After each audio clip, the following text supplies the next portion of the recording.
Friend, have you ever found yourself holding on to something long after you knew it wasn't really helping you anymore? Or you just find yourself tired of reliving, replaying it, or feeling stuck with it? There may be a habit that you've been trying to change for years, or a relationship dynamic that keeps leaving you feeling drained. There's maybe an expectation you've been carrying about how your life is supposed to look by now, or maybe it's a version of yourself that made sense once upon a time, but doesn't quite fit anymore. It's like even though part of us knows something isn't serving us the same way it used to, letting go still feels incredibly difficult. Let's talk about why letting go isn't a loss, why it can be so difficult, and what mindfulness can teach us. And of course, I have some mindful living practices for you at the end. Hello, and welcome to Torches, Yoga and Mindfulness.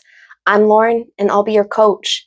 If you're curious about mindfulness, healing, and practical habits that actually work, you're in the right place.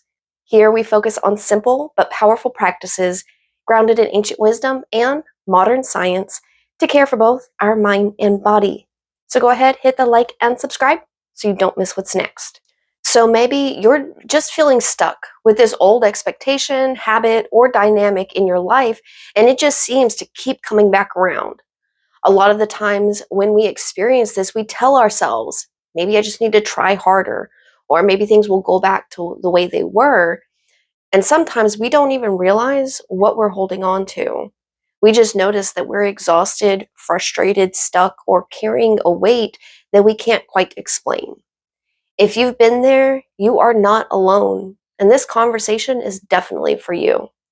I think a lot of the time we see letting go as a loss or a failure, like we're giving up or giving in. But what if that's not the case?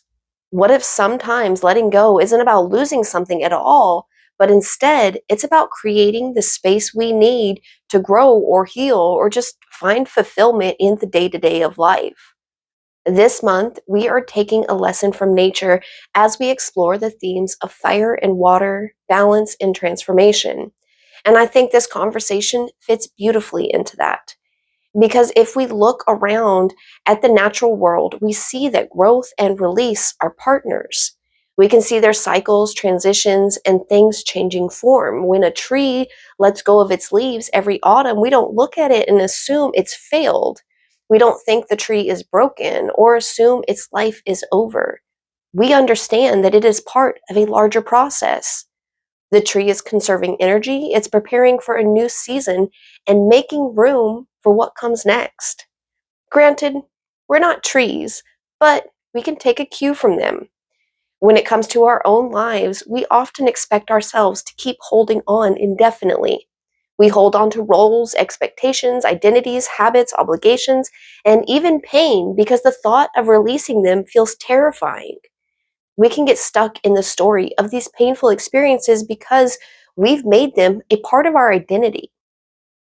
And it can be scary to think about letting go of the story because then we see it as letting go of a piece of our identity. And who are we if we do that? I'm getting ahead of myself though. Let me back up a bit. Sometimes destruction isn't really destruction at all. It's a part of a process of transformation. One of the biggest reasons letting go is difficult is because we human beings generally don't love uncertainty. Most of us would rather know what's coming next. We like plans, predictability, and feeling as though we have a sense of control over what's going to happen. We've even talked before about how our brain's fundamental job is protection. It will actively choose something that is painful just because it's familiar versus stepping into the unknown and trying something new. And the challenge is that letting go almost always involves stepping into something we can't fully see. Even if we're unhappy and stuck with this expectation, dynamic, or habit, at least it's familiar and we know what to expect. We see it like the unknown is asking us to have trust in something we haven't experienced. I actually had a realization years ago that helped me to bypass that mental trap my brain opens up because even with the new perspective, my brain still wants to protect and default to what's familiar. And I'll catch myself talking me out of stepping into the unknown or justifying why I'm holding on to something that's not serving me any good anymore. And that has become my cue to remind myself of the new perspective I found. And that is that I don't need to know what's going to happen or need to put my trust into some external unknown because I trust myself. I can trust myself to be present, to be aware, to notice and to adjust or take action as needed. I think a common experience a lot of us have is staying in situations longer than we want simply because uncertainty feels scarier than discomfort. Not because we're weak or lack courage, but just because we're human. And because we are human and not trees, there's a layer of emotional attachment we have to work through too. For instance, we don't just become attached to people, we get attached to the stories, to the hopes, the future possibilities. We're not holding on to what actually is, we're holding on to what we hoped would become. And when we begin considering whether it's time to let go, it can feel like we're grieving not only the thing or person itself, or the loss of the role that person plays in our lives, but also the future we imagined. And that grief is very real. It deserves its own acknowledgement and compassion because letting go isn't simply about moving forward. It's about mourning what could have been. And that is perfectly okay. Another challenge we face when trying to let go is something psychologists call the sunk cost fallacy. Now, that sounds like a complicated term, but you've probably experienced it before when you have that feeling that says, I've already invested so much time or energy into this or that, or I've come this far, I can't stop now. And while commitment and perseverance are valuable qualities, sometimes we can continue investing in something simply because we've already invested so much. We start treating our past investments as a reason to keep going, even when the experience stops being good or even just neutral for us, and it starts becoming a source of pain, grief, or general discourse in our lives.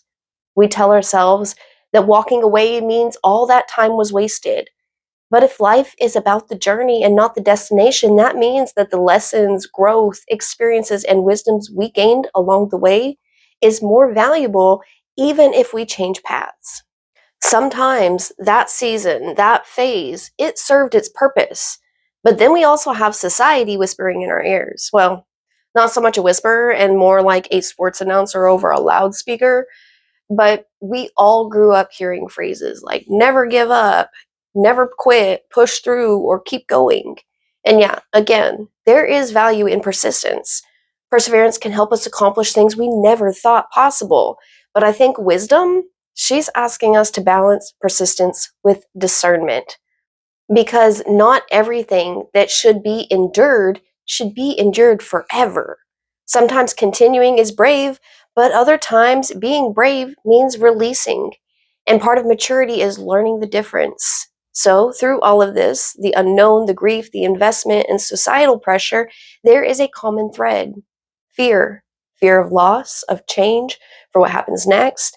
And when we recognize that, it actually becomes easier to approach ourselves with compassion.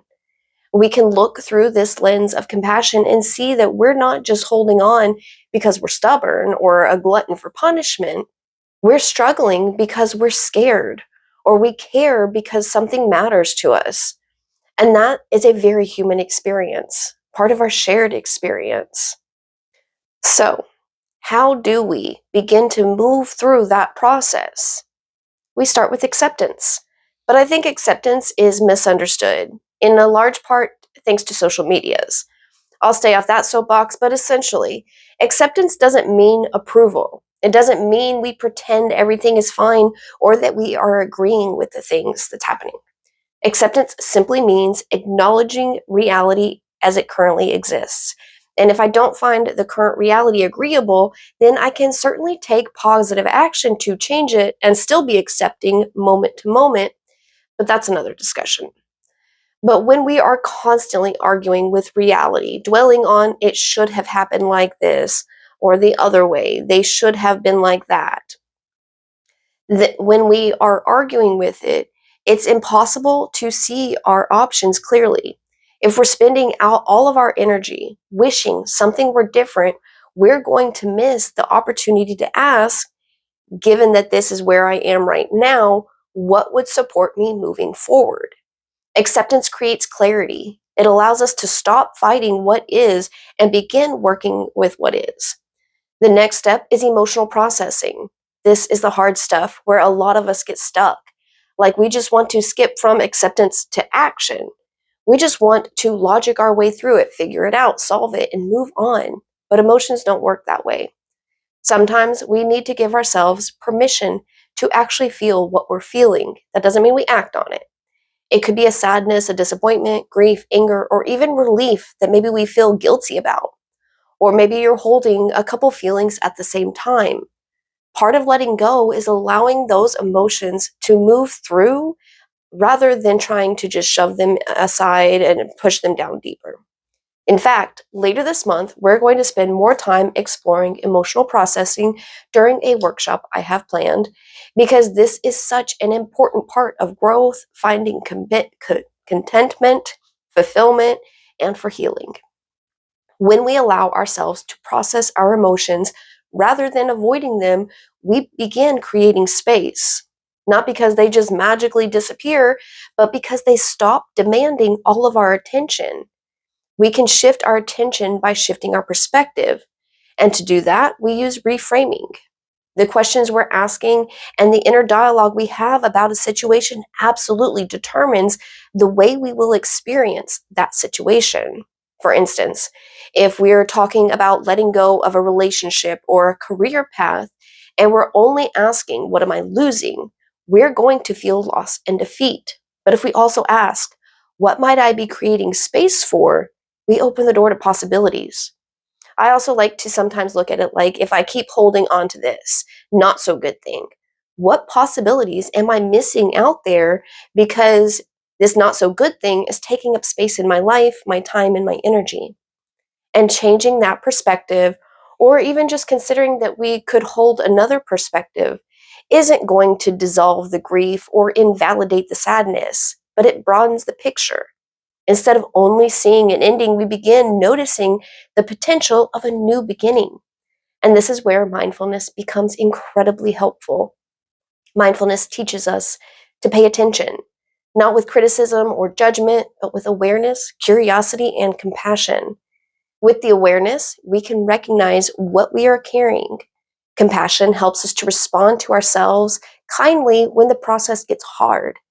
Mindfulness doesn't eliminate uncertainty, and it's not some guarantee that change will be easy, but it helps us to stay present so we can move through the process intentionally instead of just getting pulled back into our old autopilot patterns.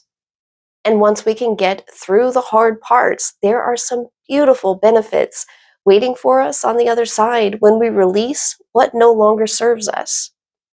Many people experience a greater sense of emotional freedom. They notice that they're spending less energy resisting reality and more energy engaging with life. Some people experience improvements in their mental and emotional well being because they're no longer carrying this constant tension of holding on to something that wants to change. Many people discover opportunities for growth that simply just weren't visible while all of their energy was tied up. Relationships often improve because we're able to show up more authentically when we're not clinging to old roles or expectations. And I would say, most importantly, we gain focus. Energy that was being spent maintaining something that no longer fits now becomes available for what matters. So, if you're listening today and you're recognizing that there may be something in your life that's ready to be released, I would like to offer a few simple practices. You might start by asking yourself, what feels heavier than helpful right now? What am I maintaining because it genuinely supports me? And what am I maintaining simply because I've always maintained it? What would I make space for if I trusted myself a little more? You might try spending some time journaling about those questions, and of course, they'll be in the description below.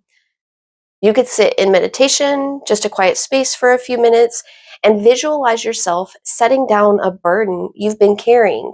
And believe it or not, even working through internal mess, finding a small area of your home to declutter or rearrange can help.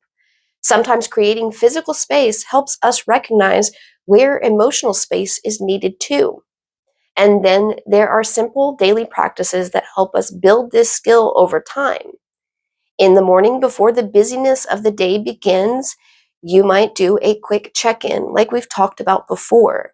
I do mine when I'm going into the bathroom, standing over the sink, looking in the mirror. And if you're working through letting something go, maybe at your morning check in, you ask, what do I want to carry with me today? And what can I leave behind? And then in the evening, you might spend a few moments reflecting on the day and asking, what happened today that doesn't need to go with me into tomorrow? Do these regular check ins with yourself. What am I feeling? What has been occupying most of my attention lately? What worries keep showing up? Often awareness reveals what is ready to be released. My absolute favorite practice to get us through the hard times or to find fulfillment in day to day life, to savor the good times, and really for every day in every season of life. My favorite is a gratitude practice, considering and acknowledging the good or even just the neutral for what is coming next and for what something has already taught us. Maybe something didn't work out in the end, but I bet if you sat back and thought about it, there was part of that experience you can find gratitude for. Before we close out today, I do want to leave you with a couple more things. First, this kind of work is not easy. You will be taking on a challenge and you do not have to do it alone. If you would like support, my email is in the description below and links to book one-on-one appointments if you would like. Please feel free to reach out.